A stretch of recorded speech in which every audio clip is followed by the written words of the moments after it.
வணக்கம். நம்மளோட இந்த டிஜிட்டல் உலக உரையாடல்களை பத்தி கொஞ்சம் ஆழமா பார்க்கலாம் வாங்க. நீங்க அனுப்புற ஒவ்வொரு மெசேஜும் கொஞ்ச நேரத்துல எங்க போகுதுன்னு தெரியாம மறைஞ்சு போற மாதிரி ஒரு ஃபீல் இருக்கா? அது ஏன் அப்படி தோணுது? வாங்க, நம்ம மெஷின்களுக்குள்ள ஒளிஞ்சுகிட்டு இருக்கிற இந்த டிஜிட்டல் ஆவிகளை பத்தி தெரிஞ்சுக்கலாம். நீங்க யாருக்காவது சாட்ல மெசேஜ் அனுப்புறீங்க, பேசி முடிக்கிறீங்க.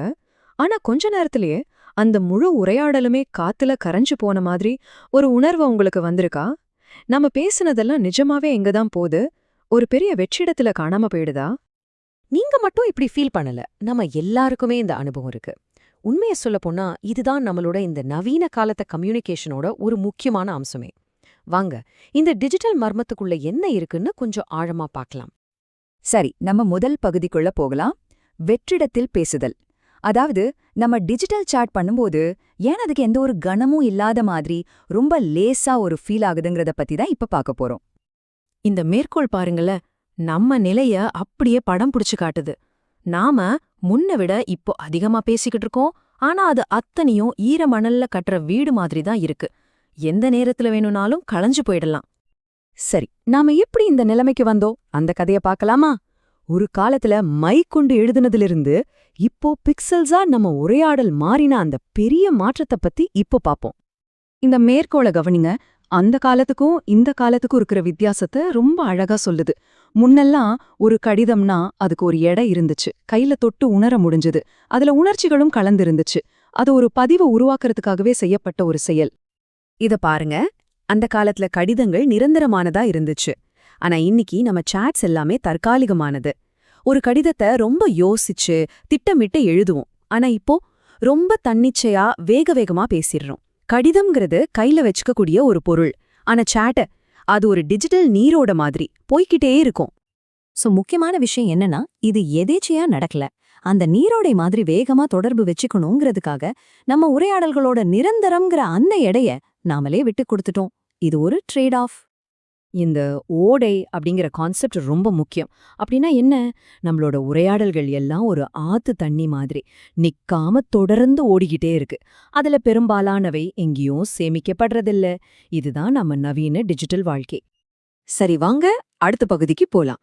இந்த மாதிரி ஒரு ஓடையிலே நம்ம உரையாடல்கள் போயிட்டு இருக்கிறது நம்ம மனச, நம்ம மூளை எப்படி மாத்துது, அதோட உளவியல் என்னன்னு இப்ப பார்க்கலாம்.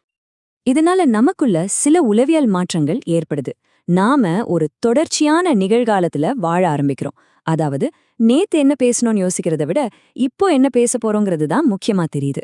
இதனால பழைய உரையாடல்களை பத்தி நாம யோசிக்கிறது ரொம்பவே குறைஞ்சு போகுது.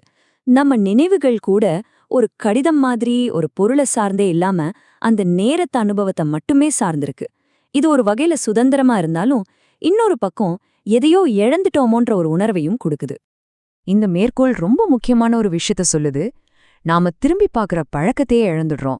இந்த ஓடை நம்மள முன்னாடி மட்டுமே நீந்தி போக சொல்லி ஊக்குவிக்குது. பின்னாடி திரும்பி பார்க்காத, போயிட்டே இருன்னு சொல்லுது. ஆனா இங்கதான் கதையில ஒரு பெரிய ட்விஸ்ட் வருது. ஒரு ஆச்சரியமான முரண்பாடு. குறிப்பா நாம ஆர்டிஃபிஷியல் இன்டெலிஜென்ஸ், அதாவது ஏஐ கிட்ட பேசும்போது. சும்மா ஒரு நிமிஷம் யோசிச்சு பாருங்களேன். நீங்க ரொம்ப சாதாரணமா விளையாட்டுத்தனமா ஏஐ கிட்ட பேசுற ஒரு விஷயம், அதே சமயம் அது கொஞ்சம் கூட அழியாத ஒரு நிரந்தரமான பதிவா மாறினா எப்படி இருக்கும்? விசித்திரமா இருக்குல்ல? இந்த முரண்பாட்டை தான் நாம இப்ப பார்க்க போறோம். இதத்தான் நம்ம ஏஐ முரண்பாடுன்னு சொல்றோம்.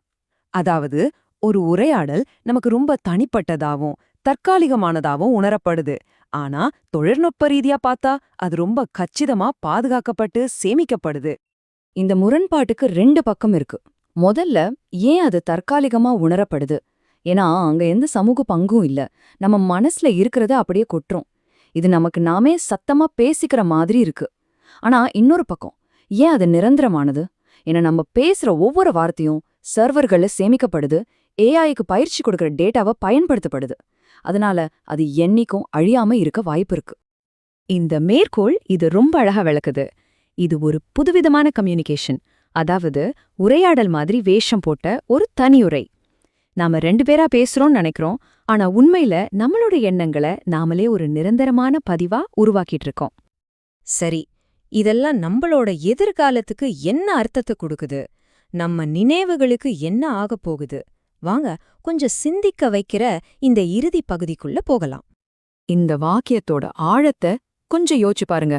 நாம சும்மா விளையாட்டுக்கு ஏஐ கிட்ட பேசுற இந்த சின்ன சின்ன உரையாடல்கள் மூலமா மனித வரலாற்றிலேயே இல்லாத அளவுக்கு மனித சிந்தனைகளோட ஒரு முழுமையாத பதிவை நாமளே அறியாம உருவாக்கிக்கிட்டு இருக்கலாம்.